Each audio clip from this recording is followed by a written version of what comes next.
Page 1. Section 10, School Buses.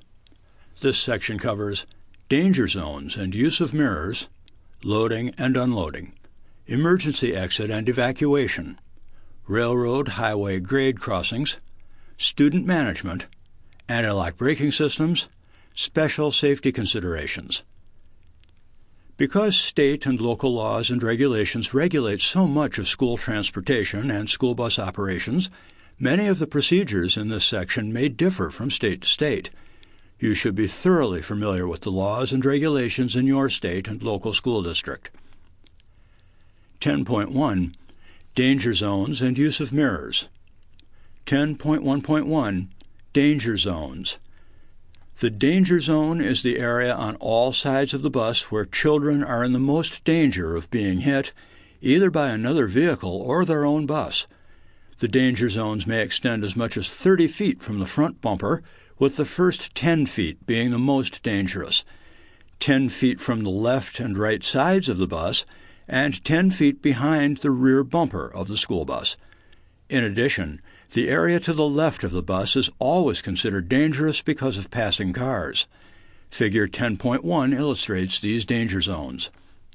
Illustration on page 1, Figure 10.1, the danger zones. Highlighted items reading clockwise from the top, in front of the school bus, 10 feet most dangerous. Walking area, 10 feet. 10 feet behind the bus, most dangerous. Danger from passing cars on the left. Continuing with the text. 10.1.2. Correct mirror adjustment.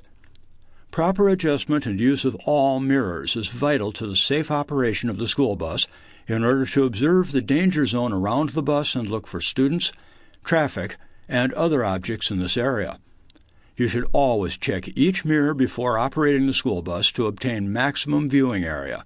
If necessary, have the mirrors adjusted. 10.1.3. Outside left and right side flat mirrors. These mirrors are mounted at the left and right front corners of the bus at the side or front of the windshield. They are used to monitor traffic, check clearances and students on the sides and to the rear of the bus. There is a blind spot immediately below and in front of each mirror and directly in back of the rear bumper. The blind spot behind the bus extends 50 to 150 feet and could extend up to 400 feet depending on the width of the bus. Ensure that the mirrors are properly adjusted so you can see 200 feet or 4 bus lengths behind the bus, along the sides of the bus, the rear tires touching the ground. Figure 10.2 shows how both the outside left and right side flat mirrors should be adjusted.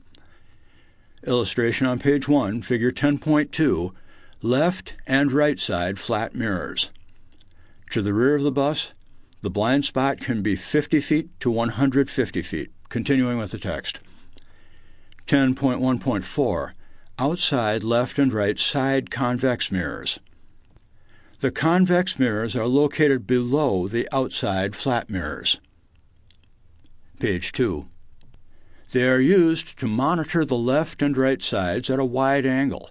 They provide a view of traffic, clearances, and students at the side of the bus.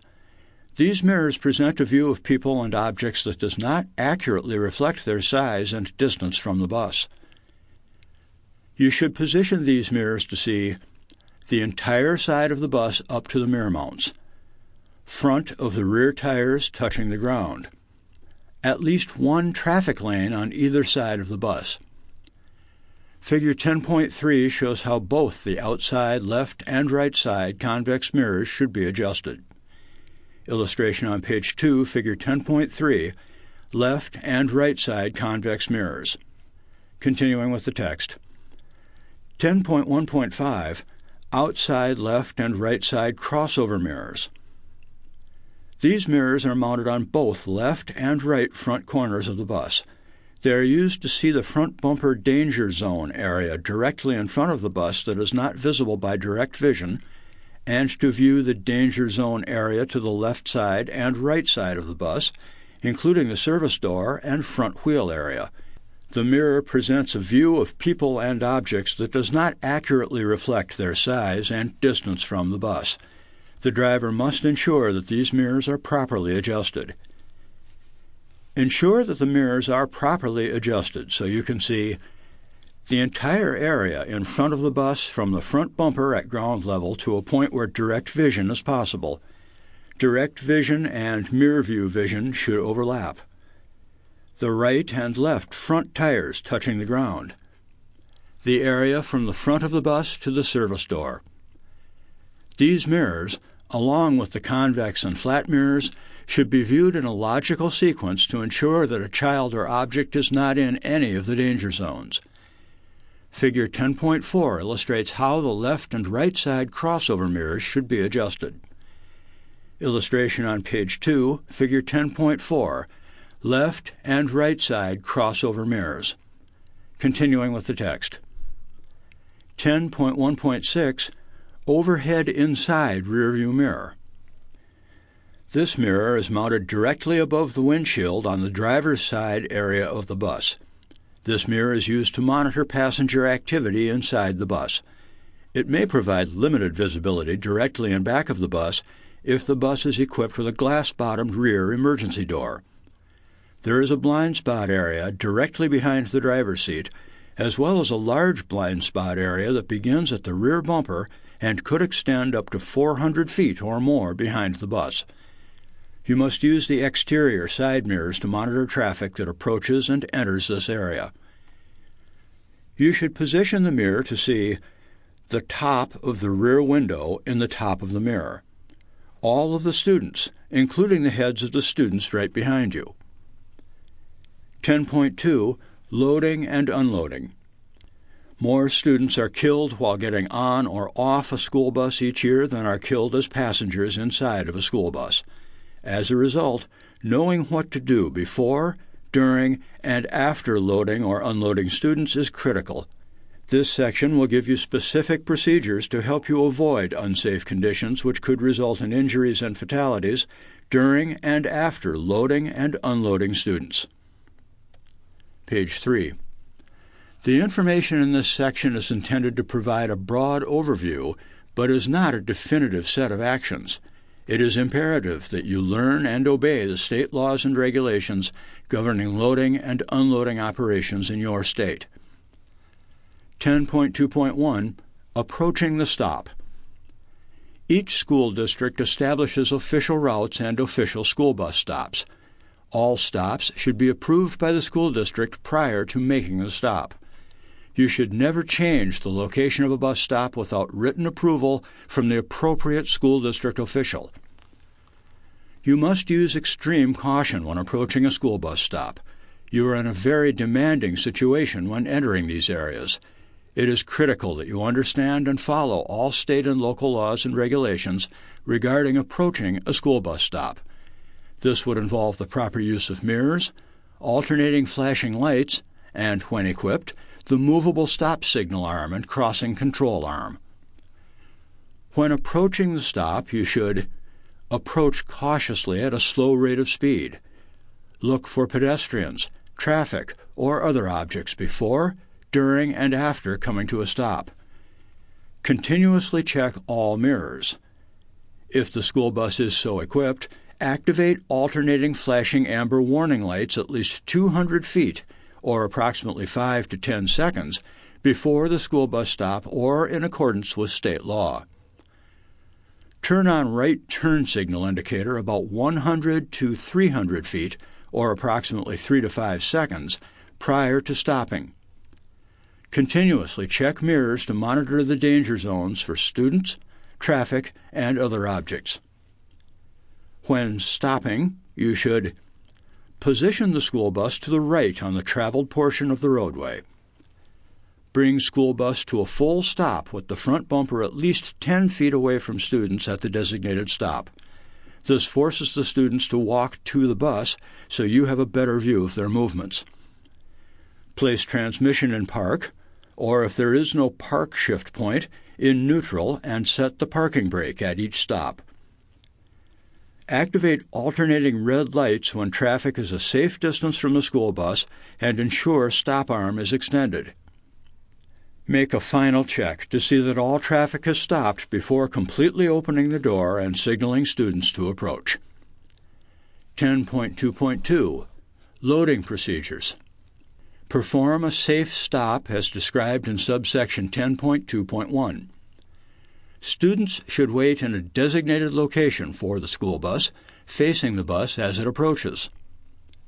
Students should board the bus only when signaled by the driver. Monitor all mirrors continuously. Count the number of students at the bus stop and be sure all board the bus. If possible, know names of students at each stop.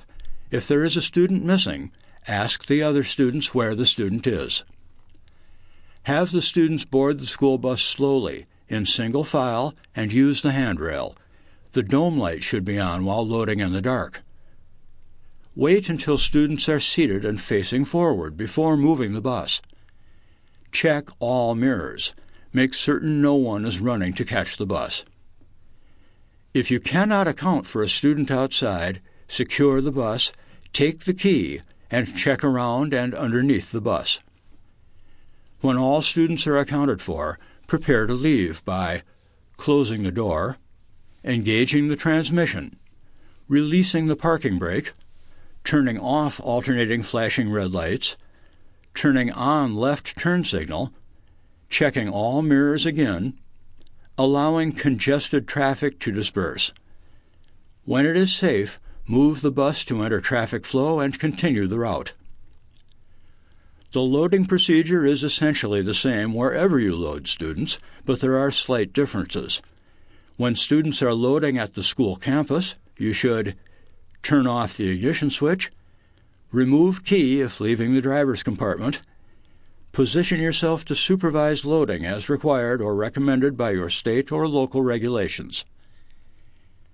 10.2.3 Unloading Procedures on the route. Perform a safe stop at designated unloading areas as described in subsection 10.2.1. Page 4. Have the students remain seated until told to exit. Check all mirrors. Count the number of students while unloading to confirm the location of all students before pulling away from the stop. Tell students to exit the bus and walk at least 10 feet away from the side of the bus to a position where the driver can plainly see all students. Check all mirrors again. Make sure no students are around or returning to the bus. If you cannot account for a student outside the bus, secure the bus and check around and underneath the bus. When all students are accounted for, prepare to leave by closing the door, engaging transmission, releasing parking brake, turning off alternating flashing red lights, turning on left turn signal, checking all mirrors again, allowing congested traffic to disperse. When it is safe, move the bus, enter the traffic flow, and continue the route. Note, if you have missed a student's unloading stop, do not back up. Be sure to follow local procedures. Additional procedures for students that must cross the roadway. You should understand what students should do when exiting a school bus and crossing the street in front of the bus. In addition, the school bus driver should understand that students might not always do what they are supposed to do. If a student or students must cross the roadway, they should follow these procedures. Walk approximately 10 feet away from the side of the school bus to a position where you can see them. Walk to a location at least 10 feet in front of the right corner of the bumper, but still remaining away from the front of the school bus. Stop at the right edge of the roadway. You should be able to see the students' feet. When students reach the edge of the roadway, they should stop and look in all directions, making sure the roadway is clear and is safe. Check to see if the red flashing lights on the bus are still flashing. Wait for your signal before crossing the roadway.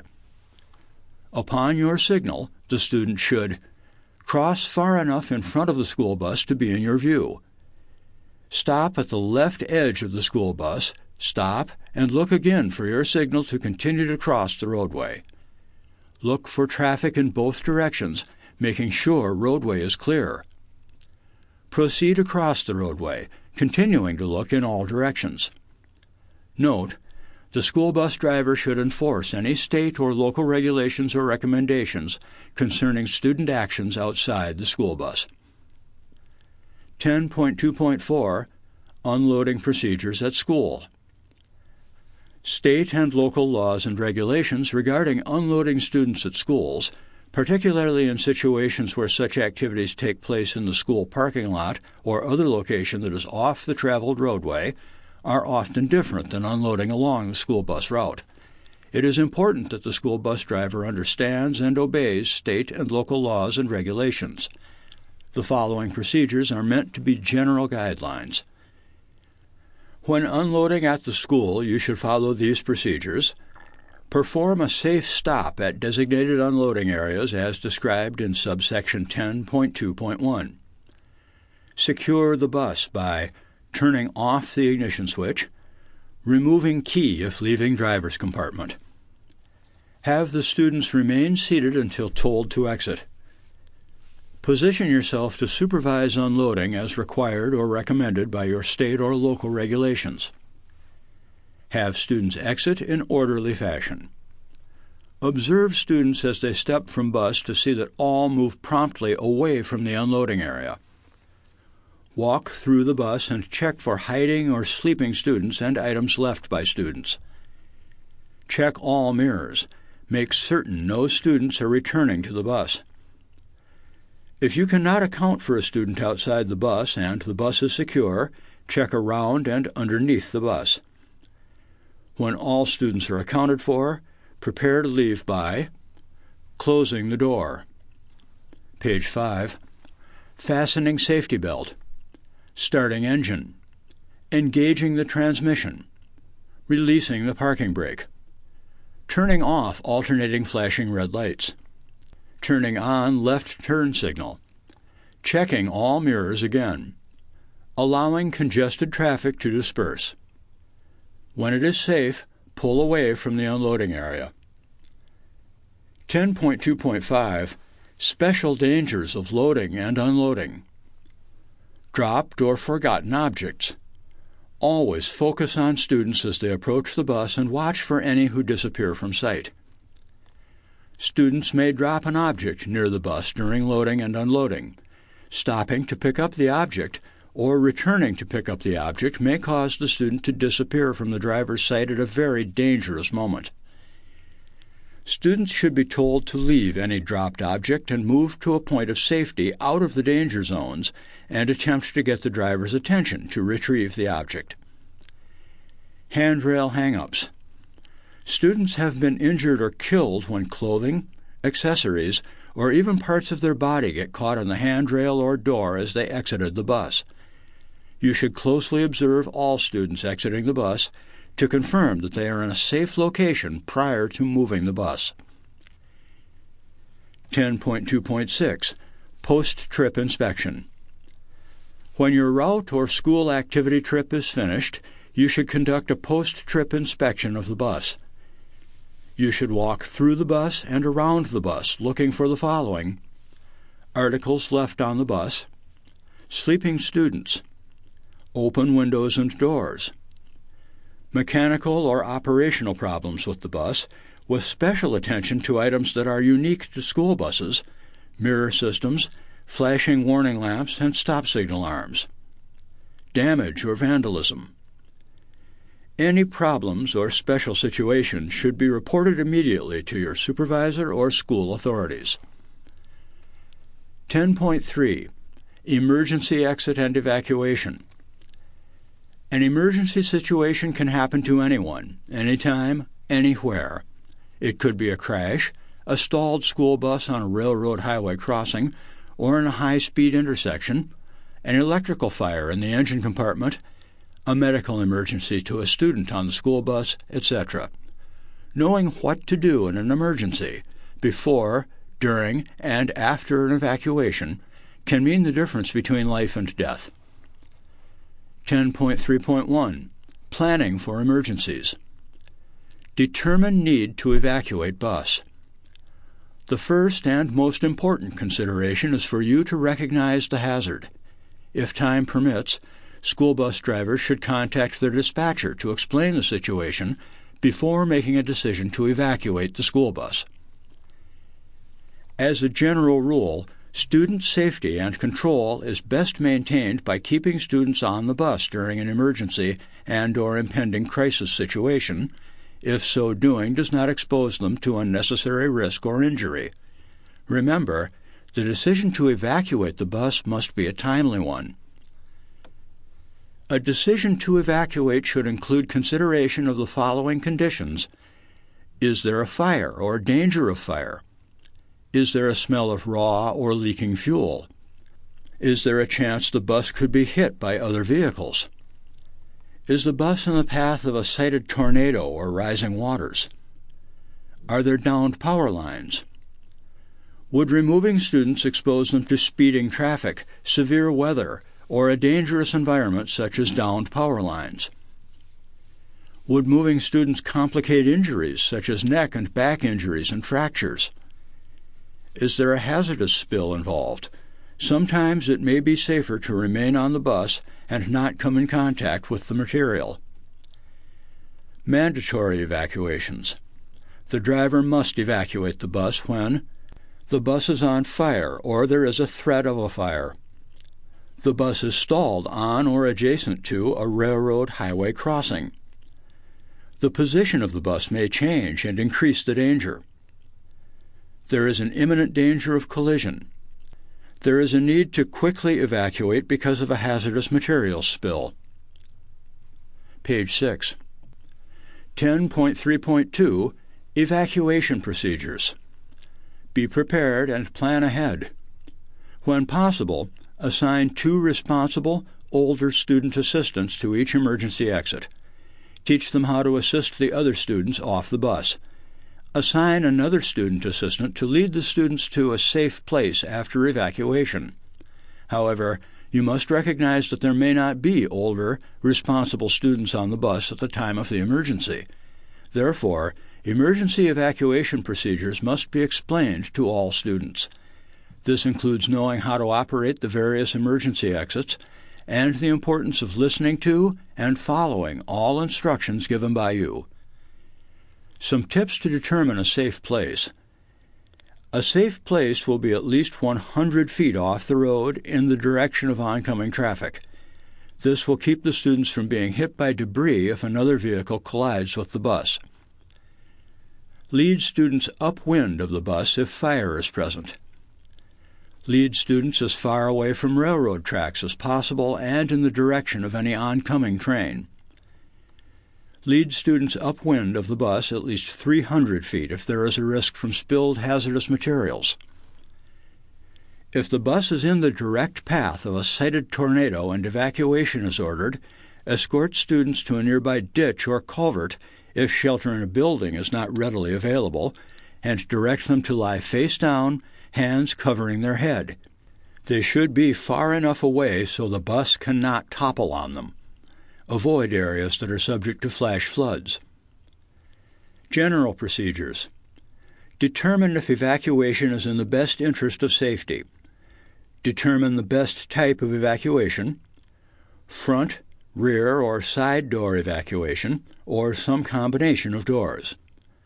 Roof or window evacuation. Secure the bus by placing transmission in park, or if there is no shift point, in neutral. Setting parking brakes. Shutting off the engine. Removing ignition key. Activating hazard warning lights. If time allows, notify dispatch office of evacuation location, conditions, and type of assistance needed. Dangle radio microphone or telephone out of driver's window for later use if operable. If no radio, or radio is inoperable, dispatch a passing motorist or area resident to call for help. As a last resort, dispatch 2 older, responsible students to go for help. Order the evacuation. Evacuate students from the bus. Do not move a student you believe may have suffered a neck or spinal injury unless his or her life is in immediate danger. Special procedures must be used to move neck spinal injury victims to prevent further injury. Direct a student assistant to lead students to the nearest safe place. Walk through the bus to ensure no students remain on the bus. Retrieve emergency equipment. Join waiting students. Account for all students and check for their safety. Protect the scene. Set out emergency warning devices as necessary and appropriate. Prepare information for emergency responders. 10.4 Railroad Highway Crossings. 10.4.1 Types of Crossings. Passive crossings. This type of crossing does not have any type of traffic control device. You must stop at these crossings and follow proper procedures. However, the decision to proceed rests entirely in your hands. Passive crossings require you to recognize the crossing, search for any train using the tracks, and decide if there is sufficient clear space to cross safely. Passive crossings have yellow circular advance warning signs, pavement markings, and crossbucks to assist you in recognizing a crossing. Active crossings. This type of crossing has a traffic control device installed at the crossing to regulate traffic at the crossing. These active devices include flashing red lights, with or without bells, and flashing red lights with bells and gates. 10.4.2 Warning signs and devices. Advance warning signs. The round, black-on-yellow warning sign is placed ahead of a public railroad highway crossing. The advance warning sign tells you to slow down, look and listen for the train, and be prepared to stop at the tracks if a train is coming. See Figure 10.5. Figure 10.5 appears on page 7. Continuing with the text. Page 7. Illustration on page 7, Figure 10.5, round yellow warning sign. Continuing with the text. Pavement markings. Pavement markings mean the same as the advance warning sign. They consist of an X with the letters RR and a no passing marking on two-lane roads. There is also a no passing zone sign on two-lane roads. There may be a white stop line painted on the pavement before the railroad tracks. The front of the school bus must remain behind this line when stopped at the crossing. See Figure 10.6. Illustration on page 7, Figure 10.6, pavement markings. Continuing with the text. Crossbuck signs. This sign marks the crossing. It requires you to yield the right-of-way to the train. If there is no white line painted on the pavement, you must stop the bus before the crossbuck sign. When the road crosses over more than one set of tracks, a sign below the crossbuck indicates the number of tracks. See Figure 10.7. Illustration on page 7, Figure 10.7, multiple tracks. Sign below the crossbuck indicates 3 tracks present. Continuing with the text. Flashing red light signals. At many highway rail grade crossings, the crossbuck sign has flashing red lights and bells. When the lights begin to flash, stop. A train is approaching. You are required to yield the right-of-way to the train. If there is more than one track, make sure all tracks are clear before crossing. See Figure 10.8. Illustration on page 7, Figure 10.8, gates and lights. Continuing with the text. Page 8. Gates. Many railroad highway crossings have gates with flashing red lights and bells. Stop when the lights begin to flash and before the gate lowers across the road lane. Remain stopped until the gates go up and the lights have stopped flashing. Proceed when it is safe. If the gate stays down after the train passes, do not drive around the gate. Instead, call your dispatcher.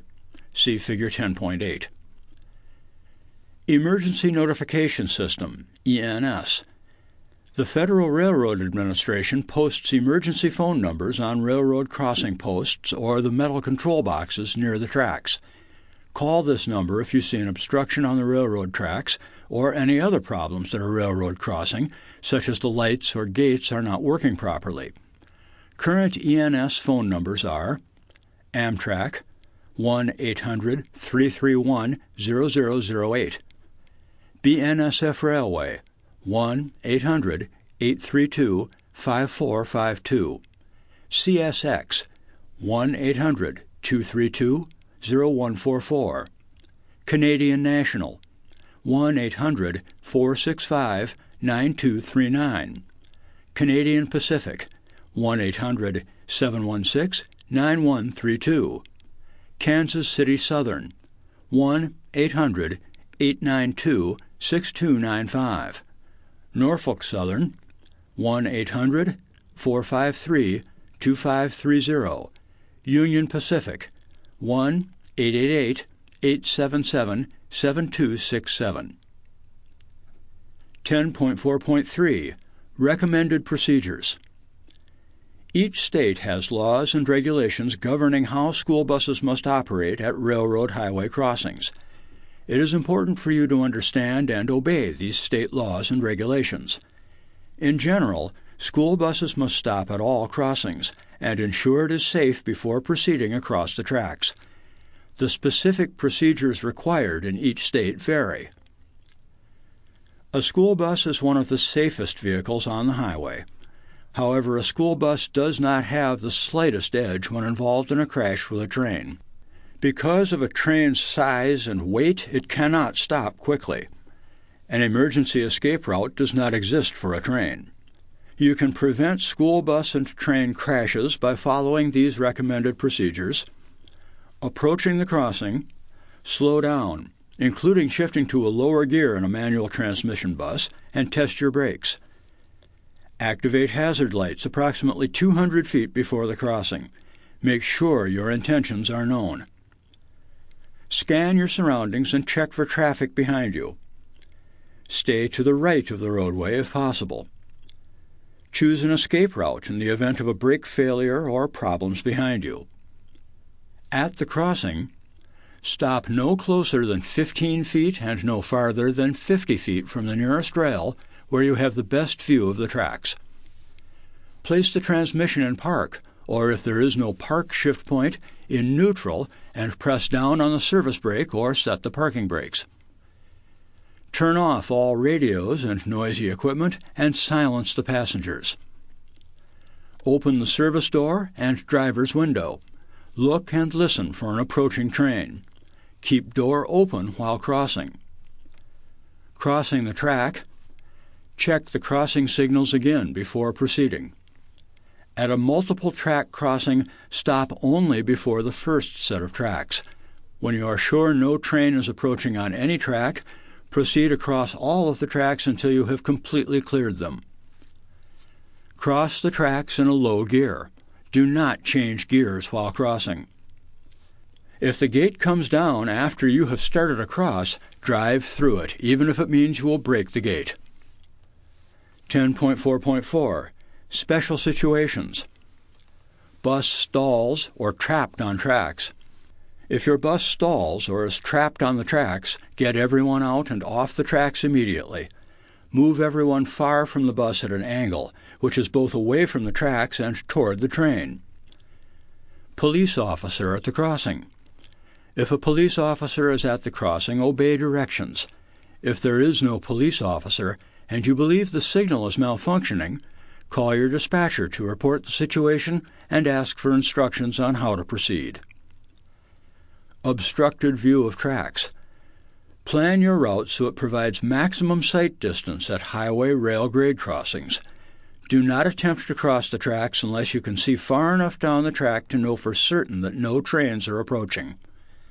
Passive crossings are those that do not have any type of traffic control device. Be especially careful at passive crossings.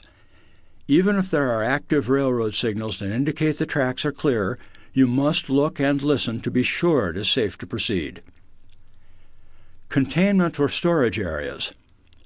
If it won't fit, don't commit. Know the length of your bus and the size of the containment area at highway rail crossings on the school bus route, as well as any crossing you encounter in the course of a school activity trip. When approaching a crossing with a signal or stop sign on the opposite side, pay attention to the amount of room there. Page 9.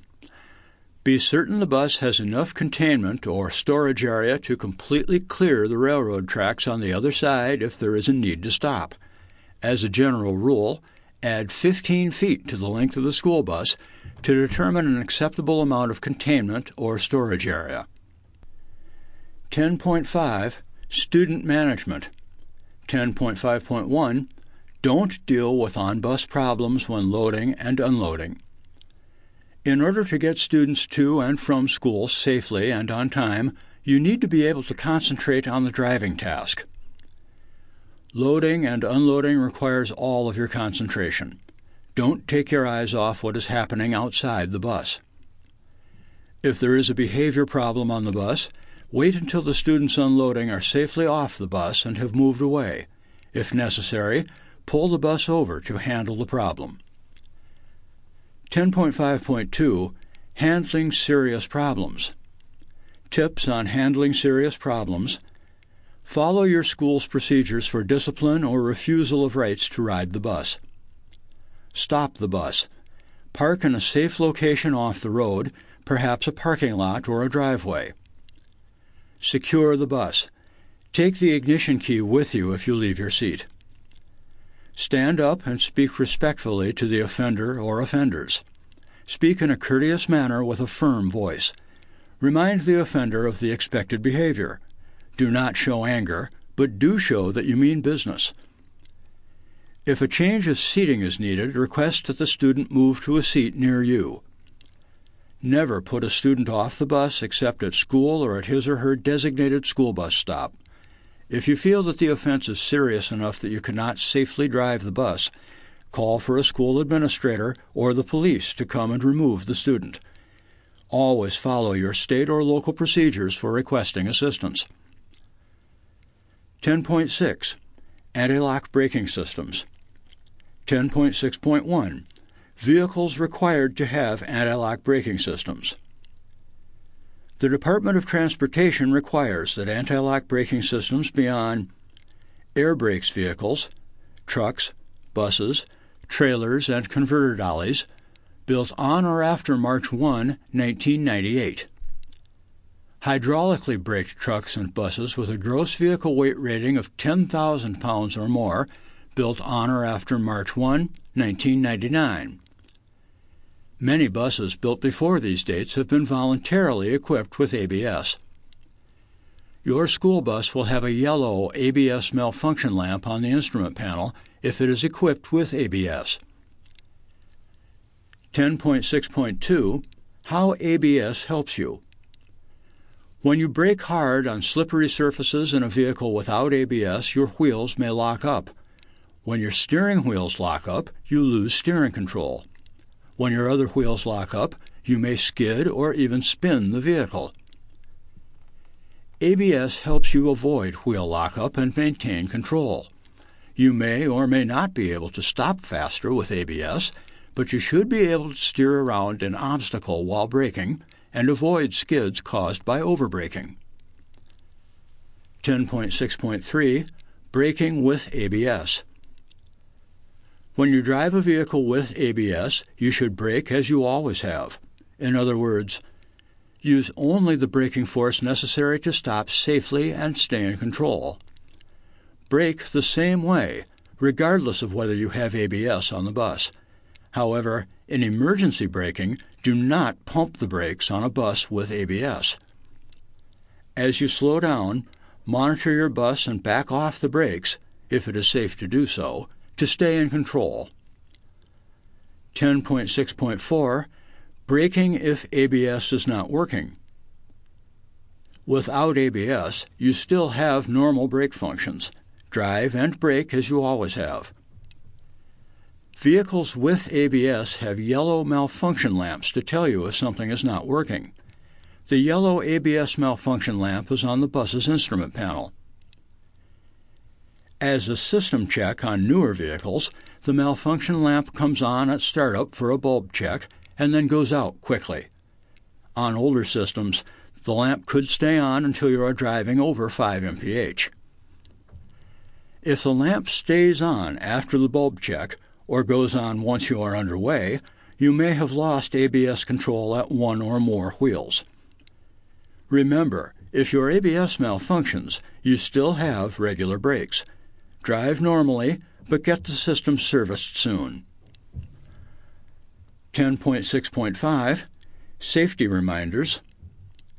ABS won't allow you to drive faster, follow more closely, or drive less carefully. Page 10. ABS won't prevent power or turning skids. ABS should prevent brake-induced skids, but not those caused by spinning the drive wheels or going too fast in a turn. ABS won't necessarily shorten stopping distance. ABS will help maintain vehicle control, but not always shorten stopping distance. ABS won't increase or decrease ultimate stopping power. ABS is an add-on to your normal brakes, not a replacement for them.